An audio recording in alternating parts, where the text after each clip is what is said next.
আপনার ওয়াইফকে অপহরণ করেছিল এই শেখ মুজিবের, তারপর গোলাম মোস্তফার ছেলে, এরা কামালের বন্ধু বান্ধবেরা, এটা না, গাজী হোসেন নিজে ছিল। নিজে। আচ্ছা, তো হ্যাঁ, নিজে। আপনার স্যার, আপনি এটার বিচার চেয়েছিলেন শেখ মুজিবের কাছে, আপনি আমার বউ করেন। জি, কন্টিনিউ করেন স্যার এবার। ঘটনাটা হচ্ছে, আমার এক খালাতো বোন, তার নাম তাহমিনা। তার বিয়ে ঠিক করেছিলাম আমি আর নিম্মি কর্নেল রেজার সাথে, যে আমাদেরকে জুনিয়র চাকরি। তার সাথে বিয়ে হবে, অনুষ্ঠান হবে লেডিস ক্লাবে। তো দুপক্ষেই আমাদের পরিচিত, অতএব আমরা হলাম ভায়া মিডিয়া। তখন আমরা কি করলাম, সমস্ত অ্যারেঞ্জমেন্ট আমাদের উপরে দায়িত্ব আসলো। তো কাকে রাখি আর কাকে বাদ দেই, এত মানুষের সাথে পরিচিতি। তো আমরা যাই হোক বেশ ভালোই, প্রায় 2-3 হাজার লোকের মতো লোক ইনভাইট করা হলো, দুই তরফে। চলছে বিয়ের আসর। তখন আমার একমাত্র শালা, ও ম্যাকগিল ইউনিভার্সিটিতে পড়তো, ওখান থেকে ছুটিতে আসছে দেশে। He was also present in the ceremony. আমি আর নিমিত দুই পক্ষের মানে হোস্ট বলতে পারো, সবাই দেখাশোনা করছি। বাপ্পি বসে আছে ছেলেদের যেখানে বসার জায়গা সেখানে। তখন লম্বা চুলে একটা ফ্যাশন ছিল, he has just come from Canada, তো লম্বা চুল, and he had beautiful hair, and he was a handsome man. আমার মতো এত খারাপ চেহারার লোক ছিল না। ওটা অনুষ্ঠানের শেষ হওয়ার আগে বলবো স্যার, জি বলেন। আচ্ছা, তারপর তোমার ও বসেছিল অন্যান্য গেস্টদের সাথে, তার পিছনের রোতে Gazi Golam Mostafa and his wife was also invited in that function from the other side, not from our side, মানে ছেলে পক্ষের। বুঝতে পেরেছি। তো গাজী গোলাম মোস্তফার ছেলেরা আর তার সাঙ্গবঙ্গ পিছনের সিটে, পিছনের রোতে সিটে বসা। তাদের মধ্যে একটা ছেলে বাপ্পির চুল টান দিল পিছন থেকে। তো বাপ্পির পিছনে, ভদ্র মানুষ, বিদেশে থাকে, বিদেশে বড় হয়েছে, পিছিয়ে বললো, কিছু বলে নাই, সামনে আবার ওরা চুল টান দিল। দ্বিতীয়বার টান দেওয়ার পরে বাপ্পি পিছনে তাকে দেখো যে একটা ছেলে হাত সরিয়ে দিল। তখন বলে যে তুমি চুল টান দিয়েছ? বলছে হ্যাঁ। বলে কি কেন? আমরা দেখছিলাম যে এত সুন্দর চুল, এটা কি পট চুল না আসল? আচ্ছা, চিন্তা কর। সে তখন ইউনিভার্সিটিতে পড়ে, আর এই পুচকে ছেলে তখন মধ্যে স্কুলেও পড়ে না, বা স্কুলে 6-7 ক্লাস হবে। তখন বাপি বলে, বেয়াদব ছেলে, তুমি আর এখানে বসবে না, তুমি অন্য কোথাও গিয়ে বস। ওরা বেরিয়ে চলে গেল। আমরা কিন্তু কিছুই জানি না, মানে আমি আর নিমি এত ব্যস্ত, দুই পক্ষকে দেখাশোনা, খাওয়া দাওয়া চলছে। হঠাৎ দেখলাম দুটা মাইক্রোবাস, রেড ক্রসের, আর একটা গাড়ি, গাড়ি সবুজ রঙের গাড়ি, আগে পিছনে দিয়ে মাইক্রোবাস। মাইন্ড ইউ, তখন কিন্তু আমার নিজের personal security guard with wireless মজুদ লেডিস ক্লাবে। আমি কুমিল্লা থেকে আসছি বিয়ের জন্য। তো ন্যাচারালি আমাদের গার্ড নিয়ে চলাফেরা, এটা তো আর্মির নিয়ম, এটা তুমি জানো। আসলো, থামলো, দুইটা মাইক্রোবাস থেকে প্রায় 8 জন ট্রেনগারধারী সাদা পোশাক পরা লোক নামলো, আর ফোকসো গাড়ির থেকে নামলো গাজী গোলাম মোস্তফা স্বয়ং। তার স্ত্রী কিন্তু উপস্থিত মেয়ে মহলে। উনি গাড়ি থেকে নেমেই চিৎকার করতে শুরু করলেন, মেজর ডালিম কোথায়, মেজর ডালিম কোথায়, মেজর ডালিম কোথায়, বহুতবার বাড়ছে, আর সহ্য করা যায় না। আমি অবাক হয়ে গেলাম, এরকম চিৎকার করছি কে? তখন একটা ছেলে এসে, একজন হি ওয়াজ এ ট্র্যাক প্লাটুনের একটা ছেলে, আমার নামটা মনে নাই, এসে বললো যে ভাই আপনাকে খুঁজ করতে এই গাজী গোলাম মোস্তফা, তার সাথে 8-10 জন ট্রেনগারধারী লোক আছে। মাইন্ড ইউ, তখন কিন্তু army was deployed in the whole country to recover illegal arms. আর আমাদের ঢাকার হেডকোয়ার্টার ছিল রেস কোর্স। আমরাও সেই অপারেশনে যুক্ত ছিলাম। যাই হোক, আমি বাইরে আসলাম, আসে গাড়ি গোলাম মোস্তফার সামনাসামনি বারান্দাতে। আমি মেজে দাঁড়িয়ে, আপনি আসুন, আপনার বেগম সাহেব তো আছেন ভিতরে, আপনি আসুন, বরবধূকে আপনি দোয়া করে দেন। হারামজাদা বারবার আর্মির, আজকে আমি উচিত শিক্ষা দেব। আমি দেখলাম আমার চারদিকে ওই ট্রেনের ঠেকাইলেও প্রায় 4-5 জন মানুষ, আর 4-5 জন খালের দাঁড়িয়ে। আমরা এটা কি, আমি একজন ট্রেন মানুষ, আমার স্কট আছে ওখানে প্রায় 4-5 জন, ওয়্যারলেস আছে, I can call anyone any time, MP unit, যে ইউনিট দরকার হয়। এই কি অবস্থা, একটা বিয়ে বাড়ির মধ্যে এরকম একটা হুলস্থুল কাণ্ড। আপনি দেখেন কিছুই, কি ব্যাপার কি, আপনি এতটা উত্তেজিত করেন। আমি তো জানি না যে এর মধ্যে কি ঘটনা ঘটে। ওগুলো ওঠ, এ উঠা, মাইক্রোবাইস আমাকে ঠেলতে ঠেলতে নিয়ে যাচ্ছে মাইক্রোবাইস। আপনি ব্যাপার কি গাড়িতে, এটা একটা বিয়ে বাড়ি, একটা মেয়ের বিয়ে হচ্ছে, আর আপনি আমাকে বলছেন উঠ, কি আমার কাপড় টাপড় ধরে 4 জন মিলা আমাকে উঠালো। খবর চলে গেল ভিতর অন্দর মহলে, নিম্মি আর আমার শাশুড়ি, আমার খালার শাশুড়ি মানে কন্যার মা, উনি বেরিয়ে আসলেন। ওনারা আসলেন যে কি ব্যাপার, দেখে যেরকম আমাকে ঠেলাঠেলি করে উঠানো হচ্ছে মাইক্রোবাসে।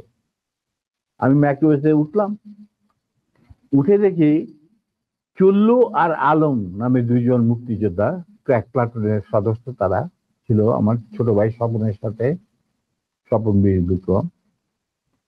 ওদেরকেও মারতে মারতে মানে রক্ত বের করে ফেলেছে, মুখ দিয়ে রক্ত ঝরছে, আহত অবস্থায় তারাও মাইক্রোবাস। তখন আমার খালাম্মা গাজীকে বললো, গাজী সাহেব আপনি কি করছেন, আমার মেয়ের বিয়ে হচ্ছে, আর দে আর দি, তারা বর পক্ষেরও কন্যা পক্ষেরও, ওরা কাজ কি হয়েছে কি, ওরা তো ব্যস্ত। বলে আমি ওদেরকে উচিত শিক্ষা দেবো, ওকে আমি উচিত শিক্ষা দেবো। তখন আমার স্ত্রী বললো যে আপনি তাকে একা নিয়ে যেতে পারবেন না, আপনি আমাকে সঙ্গে নিয়ে আসবেন। ঠিক আছে চল, ওরেও ধাক্কা দিয়ে উঠায় দিল মাইক্রোবাসে। তখন আমার খালা বললেন, গাজী সাহেব আপনি কিন্তু বাড়াবাড়ি করছেন, ঠিক আছে, যেখানে আপনি নিয়ে যেতে চান আমিও যাবো সাথে। তারপরে আমাদেরকে নিয়ে উনি গাড়ি ঘুরে চললেন প্রথম ফার্ম গেট দিয়ে ভিতরে ঢোকার পরে আমি দেখলাম যে আরে সম্পূর্ণ কোথায় চাচ্ছে, লক্ষ্মীবাড়ি ক্যাম্পে নাকি। তখন আমি চিন্তা করছি কি করি, এর মধ্যে আমার খালা আর নিম্মি নিজেদের শাড়ি ছিঁড়ে চুল্লু আর আলমকে ব্যান্ডেজ করে দিয়েছে, মানে যেখানে যেখানে ক্ষত, তার দিকে রক্ত পড়ছিল। আমি হঠাৎ বললাম, গাড়ি থামাও driver. In the mean time Swapan Bapi ওরা কিছু গেস্টকে বোধহয় বাড়িতে পৌঁছে দেওয়ার জন্য নিয়ে গেছিল গাড়ি করে, বা ওদের গাড়ি আসছিল না, দেরি ছিল কিছু, ওরা উপস্থিত ছিল না। তো আমি বললাম গাড়ি থামা, ড্রাইভার গাড়ি থামা দিল। আমরা তখন আমার গাড়িতে প্রায় 4 জন ট্রেনগানধারী লোক, তাদের একজনকে বললাম যে তুমি গিয়ে ওই সামনে যে গাড়ি গোলাম মোস্তফা বসে আছেন, গাজী গোলাম মোস্তফা সাহেবকে বলেন নাইমা কিনা আসেন। Somehow that man with train guard, he got down and went to Gazi. গাড়িও তখন স্টপ হয়ে গেছে, যে পিছনে গাড়ি স্টপ হয়ে গেছে। আসে বলছে, ওনাকে বোধহয় বলছে যে আপনাকে উনি ডাকছেন মিলিটারি। গাজী গুলিস্তান দরজা খুলে আমাদের মাইক্রোবাসে আসলো। তখন আমি গাজী গোলাম মোস্তফাকে বললাম যে গাজী সাহেব, আপনি তো আমারই নিয়ে চলছেন, কোথায় নিয়ে যাচ্ছেন জানি না, কিন্তু একটা কথা মনে করে রাখেন, আপনাকে মনে করাই দিচ্ছে আপনার ভালোর জন্য, যে আপনি যে আমাদেরকে এই মাইক্রোবাসে, রেড ক্রসের মাইক্রোবাসের মধ্যে ঢুকায় নিয়ে আসছেন, এটা কিন্তু হাজার হাজার মানুষ, শয়ে শয়ে মানুষ দেখতে উপস্থিত ছিল। অতএব আপনি কিন্তু আমাদের সাথে যাই করেন আপনি কিন্তু পার পাবেন। এইটা শোনার পর গাজী গেল একটু ঘাবড়ায়, যে তাই তো, আমি যে উঠাই নিয়ে আসছি এটা তো সবাই দেখছে। তখন আমি বললাম যে আপনি যাই করেন, উনি যখন একটু হতভম্ব হয়ে বোধ দেখাচ্ছে, আমি বললাম যে গাজী সাহেব, আমি আপনাকে একটা পরামর্শ দিই, আপনি যাই করেন আপনি শেখ সাহেবের কাছ থেকে আগে পারমিশনটা নিয়ে নেন, এছাড়া আপনি বাঁচতে পারবেন না। এর মধ্যে আমার ছোট ভাই স্বপন বীর বিক্রম ফেরত আসছে লেডিস ক্লাবে, বাপ্পি ফেরত আসছে। ওরা শুনলো যে এই ঘটনা ঘটছে, ওখান থেকে সোজা স্বপন চলে গেল এমপি ইউনিটে, ঢাকা ক্যান্টনমেন্টে। ওখানে গিয়ে বললো যে এরকম অবস্থা, বিয়ে বাড়ি থেকে কিডন্যাপ করে। এই বিয়েতে কিন্তু জিয়া রহমান উপস্থিত ছিল, শফিলিও উপস্থিত ছিল, খালেদ মোশাররফ, মানে সবাই উপস্থিত ছিল। তখন এই খবরটা পাওয়ার পরে the CEO of the MP unit এই খবরটা ব্রিগেড মেস, ইউনিট মেস সবখানে এটা সে জানাই দিল। ইয়াং অফিসাররা লুঙ্গি গেঞ্জি পায়জামা যে যা পরা ছিল সবাই ঢাকা শহরে বেড়ে হয়ে আছে। তারা খুঁজতে লাগলো যে আমাদের অ্যাবডাক্টেড অফিসার তার ওয়াইফ কোথায়। আর একদল সোলজার এমপির পাঠানো হলো, যারা ওই অবৈধ অস্ত্র কালেকশনে ডিপ্লয় ছিল গাজীর বাড়িতে। গাজীর বাড়িতে যাদের পাইছে সবাই বন্দুকেরা নিয়ে আসছে রেস্ট ময়দান। আমি কিন্তু এগুলো কিছু জানি না। গাজী তখন আমার কথা শোনার পর ও ওদের কিছু চিন্তা করলো, চিন্তা করার পরে দেখলাম যে উনি লক্ষ্মীবেনের দিকে না গিয়ে 32 নম্বরের দিকে যাচ্ছে কলাবাগানের। আমি বললাম যে আলহামদুলিল্লাহ। দেখলাম একটা সাদা টয়টা গাড়ি আসলো, ড্রাইভিং সিটে বসে স্বপন, পাশে বসে আমার বোনের জামাই লিটু, আবুল খায়ের লিটু, যে নাকি বেঙ্গল গ্রুপের মালিক। ওদের গাড়ি যখন আসলো, আর গাড়ি থেকে পরে আমি এই গল্প মাহবুবের কাছে শুনছি যে স্বপন এই ক্যান্টনমেন্টে জানানোর পর সে চলে গেল মাহবুবের বাসা। মাহবুবের কিন্তু সেই বিয়েতে আসার কথা। তো সে ওয়্যারলেসে জানাইছে যে আমি মানিকগঞ্জ থেকে ফিরছি খুব সহসাই, আমি বিয়ে বাড়িতে আসছি, এটা আমার দেরি হবে। তো স্বপন চলে গেছে তার বাসায়, সে তাকে মিন্টু নদী।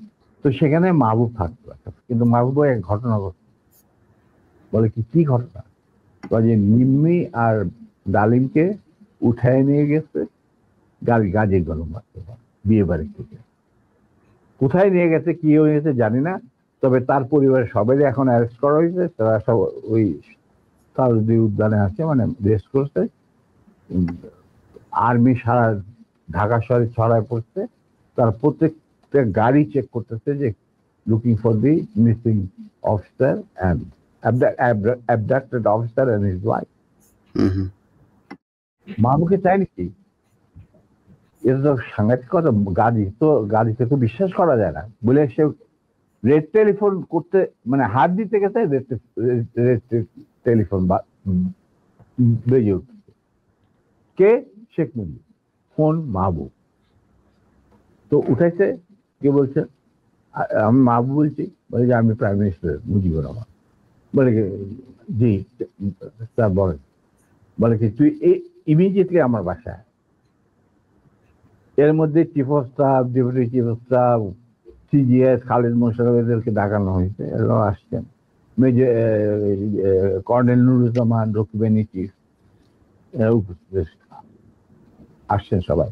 জিয়া রহমান অলসো কে ডেপুটি চিফ। আচ্ছা, মাহবুব তখন বলেছে চলো, তখন লিটুদের গাড়িতে বসেই ও চলে আসলো। তো ওই গাড়িটা যখন গেল, গাড়ির নাম্বার দেখে আমি বুঝলাম যে উই আর সেফ, আমাদের মারবে না। কারণ এরা যখন এসে উপস্থিত হয়েছে, তার মানে things will be under control।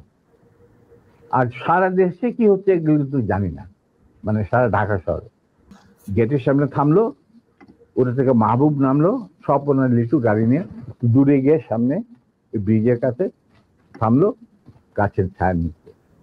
আমরা যে মাইক্রোবাসটা আসছি ওটা কিন্তু ওরা জানে না। মাহবুব চলে গেল ভিতরে।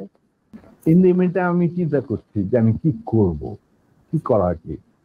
আমার ফার্স্ট ফিল্ডের রেজিমেন্টের লোকেরা মুজিবের গার্ড রেজিমেন্ট হিসেবে তখন নিয়ে যেত। আমি যদি একটা আওয়াজ দেই তখন তো তারা সমস্ত ব্যারেল ঘুরাই দেবে। কিন্তু এর মধ্যে একটা ক্রস ফায়ারের সিচুয়েশনে কে মরবে কে বাঁচবে, এটাও তো একটা সমস্যা। এটা বোধহয় ঠিক হবে না। যেহেতু মাহবুব ভিতরে গেছে, লেটস সি হোয়াট হ্যাপেন। কিছুক্ষণের মধ্যেই মাহবুব, আমি দেখলাম যে মাহবুব না, শেখ কামাল, রেহানা, তারপরে শেখ জামাল, বেগম মুজিব নিচে গেটের বাইরে এসে আমাদেরকে খালাম্মা টালাম্মা চলার অসুবিধা, মানে রক্তাক্ত চুল্লু ওদের দেখে তো ওরা ঘাবড়ায় গেছে। তারপরে নিম্মির অবস্থা তো ভিতর নিয়ে আমাদের ভিতর নিয়ে গেল। তখন ভিতর নজর পড়ে দেখলাম সিটিং রুমে প্রথম আমাকে ডাকলেন মুজিবুর রহমান আর আমার নিম্মিকে। তো রেহানারা সব ওখানে দাঁড়ায় রইল, মিসেস মুজিব দাঁড়ায় রইলেন, আমরা ভিতরে গেলাম। গিয়ে দেখে সব মজলিস বসে আছে, chief of staff, deputy chief staff, CGS and all. এর মধ্যে গাজী গোলমেস্তার বাসা থেকে ফোন আসছে প্রাইম মিনিস্টারের কাছে যে বাড়ির সবাই ধরে নিয়ে গেছে আর্মি। যতক্ষণ পর্যন্ত আমাদের অফিসার লেডি ওয়াইফকে না পাওয়া যাবে আমরা কাউকে ছাড়ব না। আর ওই গার্মেন্ট 17 দিন যে গার্মেন্ট গেছিল মাইক্রোবাসে, এই খবর শুনা গাজীরও মুখ শুকায় গেছে, মুজিবুর রহমানেরও মুখ শুকায় গেছে, যার জন্য এই সবাইকে ডেকে নিয়ে আসছে, জিয়া রহমান, শফিউল্লাহ, খালিদ মোশাররফ। আচ্ছা, তো মুরলী বুদ্ধি আর কি। আমরা ঢুকতেই নিম্মিকে জড়ায় ধরলেন মুজিবুর রহমান, মা তুই কাঁদিস না, তুই কাঁদিস না, আমি এটার বিচার করবো। এই হারামজাদা গাজী, তুই করছিস কে? এটা কি করলি তুই? যা ওর পা ধরে মাপচা। আমার বউয়ের পা ধরে মাপচা। গাজী একটু অগ্রসর হওয়ার পর আমার বউ বলল, নিজের চপ্পল খুলে বলল, খবরদার, তুমি আমার ক্ষমা পাওয়ার যোগ্য নয়, আমি তোমাকে ক্ষমা করতে পারবো না, তুমি পিছিয়ে যাও। মুজিব আর বাকিরা তো সব চুপ করে বসে, আমি চুপ করে দাঁড়িয়ে। তখন বলতেছে মা, আবার মুজিব আমার বউ নিম্মির জ্বরে ধরে বললো, মা আমি এর উপযুক্ত বিচার করব, তুই আমার ভরসা রাখ। তখন আমার বউ বলছিল, নিম্মি বলছিল যে চাচা, যাদের রক্তের উপরে আপনি আজ দেশের প্রধানমন্ত্রী, তাদেরই আজকে রক্ত ঝরাইতে হয় স্বাধীন দেশে গাজীর মতো একটা কম্বল চোরের হাতে। এর বিচার আপনি কি করবেন? আমি বিচার আল্লাহর কাছে, আল্লাহ তার বিচার করবে, আমি আপনার কাছে কোনো বিচার চাই না। তখন আবার বেগম ওদেরকে উপরে নিয়ে যা, তখন ওদেরকে উপরে নিয়ে ওদের নাস্তা টাস্তা কি জানে। এরপর আমরা বলি যে একটা কর, শফিলা তুমি ওই আর্মি কন্ট্রোলে ফোন করে মোমিনরে বলো গাজীর পরিবারে ছেড়ে যাবে। তো শফিলে পিক আপ দি ফোন, রেড ফোন, ফোন করলাম মেজর মোমেনকে। মেজর মোমেন বললেন, sir I am sorry, we are deployed to recover the miscreants and the illegal arms operation আমরা নিয়োজিত। আমি কিভাবে একজন 17 জন অস্ত্রধারীকে ছেড়ে দিতে পারি? Kazi has to produce the missing officer, his wife and এই 17 জন অস্ত্রধারীকে আমাদের কাছে সুপর্দ করতে হবে। তারপরে আমি ডিসাইড করব আমি গাজীর ফ্যামিলিকে ছাড়বো কি ছাড়বো না। অবস্থা গেল আরো বিগড়ে, মুজিবও কাপাকাপি শুরু, ওদের গাজীগুলো মতো তো বুক শুকায় শেষ। আর সকালবেলা দেখো prime minister sir prime minister desires or not desire, ওনাকে বলেন উনি লিখিত অর্ডার দিল আমি সেটা মানবো না, because I have got my mandate which I have received from my chief of staff. এখানে কোনো ভাই বোনদের ব্যাপার না, এটা হলো লিগাল ম্যাটার, লিগাল ব্যাপার। মুজিবুর রহমানের এবং আদালতের সামনে সই বলেছে, sir I have been ordered to come and convey the message loud and clear to you that it is a legal matter. Ghazi has violated the Prime Minister's order on which army has been deployed over the whole country, and he had abducted an officer in uniform and his wife while he himself is engaged in this operation along with 17 gunmen in the Red Cross microbus. Now, যেহেতু আমরা deployed আছি to recover the illegal arms, the commander said, no way, Ghazi and these 17 people has to be surrendered to him, and then legal proceedings will start according to the law. দেশে emergency চলছে, আমাদেরকে prime minister খুব ঝুঁকিপূর্ণ দায়িত্ব দিয়েছেন, আমরা আমাদের যথাসাধ্য চেষ্টা করে যাচ্ছি। এরপর শেখ মুজিব আমাকে বলল, তুই মাফ করে দে। স্যার আমি তো বললাম, স্যার শেখ মুজিবকে কাউকে বোধহয় আপনি মানে অফিসিয়াল কোনো এগুলি মানতো না। আমাকে তুই করে বলতো, কারণ আমার একটা পারিবারিক সম্পর্ক ছিল তো। না, উনি তো মাহবুবকেও তুই করে বলতো, গোলাম মোস্তফাকেও তুই করে বলতো, শফিউল্লাহকেও তুই। আমি জানি না, কিন্তু আমাকে উনি তুই করে বলতেন। আমি তো রোববার থেকে যে কোনো সময় গিয়ে ডাক্তার যাইতাম, খাবার খাইতাম বসে। কই মাছ পছন্দ করতেন, ওই ওনার চৌবাচ্চা সবসময় বড় বড় কই মাছ থাকতো, আরামসে খাইতাম, চলন বিলে কই মাছ, কোনো অসুবিধা নেই। আমার তো গতিবিধি ছিল খুবই খোলা, মানে আমি যে কোনো সময় যাইতে পারতাম, যে কোনো সময় ডাকলেই চলে যেতাম। উনি প্রায় ডাকতেন আমাকে আর্মির খবর নেওয়ার জন্য। তো এখন উনি বললেন, ঠিক আছে ধরেন যা, আমি বিচার করব। আমি স্যার ভেরি গুড। তো এই আমার গাড়ি বাইক করে ওরা বাসায় পৌঁছে দিয়ে, ওরা নিবে এদেরকে বাসায় পৌঁছে, মানে মার্সিডিজ। আমি স্যার নট নিডেড, বাইরে স্বপন আছে, আরো 2-4 দিনের মধ্যে আসে পড়তে, গাড়ির কোনো অভাব নাই, আমরা চলে যাব, আপনার গাড়ি দেওয়ার দরকার নেই। বলে কেন, শোনো এক কাজ, গাড়িগুলো তুই যাবি এদের সাথে বিহার, বাকি কাজ যে সম্পূর্ণ হয় নাই সেটা সম্পূর্ণ করার সম্পাদন করার জন্য। নিমে বলল, খবরদার তুমি আর লেডিস ক্লাবে ঢুকার তোমার কোনো অধিকার নাই, তুমি সেটা লস, তুমি যাবে না, ইউ উইল নট গো। তখন চুপ, তোমরা চলে যাই। আমরা চলে আসলো। আসার পরে কন্যা সম্প্রদানে যে বাকি কতগুলি থাকে না রকম ওই সমস্ত সম্পাদন করা হইলো।